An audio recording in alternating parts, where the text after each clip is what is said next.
Hello everyone, welcome to ఆర్ఎస్మీ Telugu channel. ఇవాళ video వచ్చేసి ఇయర్ రింగ్స్ మేకింగ్ క్లాసెస్లో క్లాస్ 3 అనమాట. సో క్లాస్ 1 క్లాస్ 2 వచ్చేసి ఆల్రెడీ అప్లోడ్ చేశాను. ఎవరికైనా యూస్ అవుతుంది అనుకుంటే చెక్ చేయండి. అండ్ క్లాస్ 3లో వచ్చేసి కొంచెం difficult model year rings making ఎలా చేసుకోవాలో చూసేద్దాము.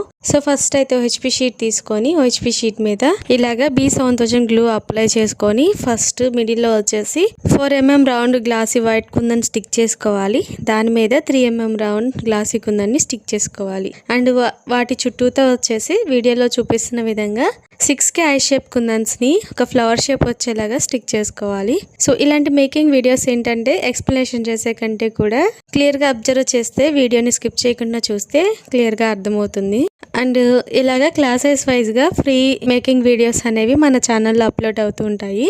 సో ఛానల్ని సబ్స్క్రైబ్ చేసుకోండి, పక్కనే ఉన్న బెల్ బటన్ యాక్టివేట్ చేసుకోండి. ఇలా చేయడం వల్ల ఎప్పుడు వీడియోస్ అప్లోడ్ చేసినా కానీ నోటిఫికేషన్ వస్తాయి. సో ఇలాగా 6K ఐ షేప్ కుందన్స్ ని ఫ్లవర్ షేప్ లో స్టిక్ చేసుకున్న తర్వాత అండ్ దీనికి కరెక్ట్గా 1 ఇంచ్ డిస్టెన్స్లో కరెక్ట్గా మిడిల్లో మరలా ఫ్లవర్ షేప్లో స్టిక్ చేసుకోవడానికి 6K eye shape dark purple glossy colour కుందన్స్ని ఈ విధంగా స్టిక్ చేసుకోవాలి. సో ఇది డిస్టెన్స్ కరెక్ట్గా ఉండాలి అండ్ ఫ్లవర్ షేప్ అనేది కరెక్ట్గా మిడిల్లో స్టిక్ చేసుకోవడానికి స్టార్ట్ చేయాలన్నమాట. మిడిల్లో వచ్చేసి 3mm రౌండ్ గ్లాసీ కుందాన్ని స్టిక్ చేసుకోవాలి వైట్ కలరు. సో ఇలా స్టిక్ చేసుకున్నాం కదా. ఇప్పుడు ఈ రెండిటికి మిడిల్లో వచ్చేసి ఈ రెండిటికి మధ్యలో గ్యాప్స్ లో వచ్చేసి బాల్ చైన్ ని స్టిక్ చేసుకోవాలి. సో వీడియోలో క్లియర్ గా చూడండి.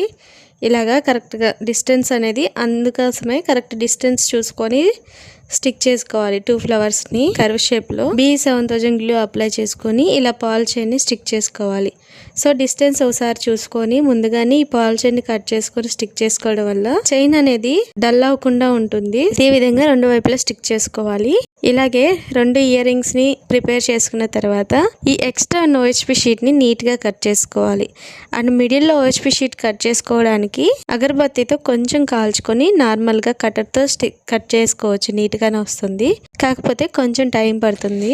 ఇలా నీట్ గా ఎక్స్ట్రా OHP షీట్ ఏం లేకుండా కట్ చేసుకోవాలి. 2 ఇయర్ రింగ్స్ ని ఇలాగే ప్రిపేర్ చేసుకొని అండ్ బ్యాక్ సైడ్ వచ్చేసి ఈ వ్యాక్స్ షీట్ ని స్టిక్ చేసుకోవాలి. ఇలా వ్యాక్స్ షీట్ స్టిక్ చేసుకోవడం వల్ల వాటర్ ప్రూఫ్ గా ఉంటుంది అండ్ ఇలాగా స్టిఫ్ గా ఉంటాయి అన్నమాట. మనం OHP షీట్ మీద మాత్రమే స్టిక్ చేస్తే ఏంటంటే కొద్దిగా వంగిపోతూ ఉంటాయి. వ్యాక్స్ షీట్ స్టిక్ చేసుకోవడం వల్ల స్టిఫ్ గా ఉంటాయి. సో కరెక్ట్ గా ఇలా షేప్ కట్ చేసుకొని స్టిక్ చేసుకోవాలి. ఇట్లా ఉన్న షీట్ ని నీట్ గా కట్ చేసుకొని ఇంకా ఏమైనా కటర్ కి వీలు కాకపోతే అగరబత్తితో కొద్దిగా వేడి చూపిస్తే సరిపోతుంది. నీట్ ఫినిషింగ్ వస్తుంది. అండ్ బ్లాక్ అవుతూ ఉంటాయండి అగరబత్తితో కాల్చేటప్పుడు. సో చూసుకొని కొద్దిగా మాక్సిమం కటర్ తో కట్ చేసుకొని ఇంకా కటర్ తో వీలు కాని వ్యాక్స్ షీట్ ని మాత్రమే కాల్చుకోవాలి. ఇలా నీట్ గా కట్ చేసుకున్న తర్వాత వ్యాక్స్ షీట్ కి ఇలాగా ఇయర్ రింగ్ బేస్ ని అటాచ్ చేసుకొని ఇలా నిలువుగా స్టిక్ చేసుకున్న ఫ్లవర్ షేప్ వైపున స్టిక్ చేసుకోవాలి. ఎక్స్ట్రా ఉన్న వ్యాక్స్ షీట్ ని నీట్ గా కట్ చేసుకోవడమే.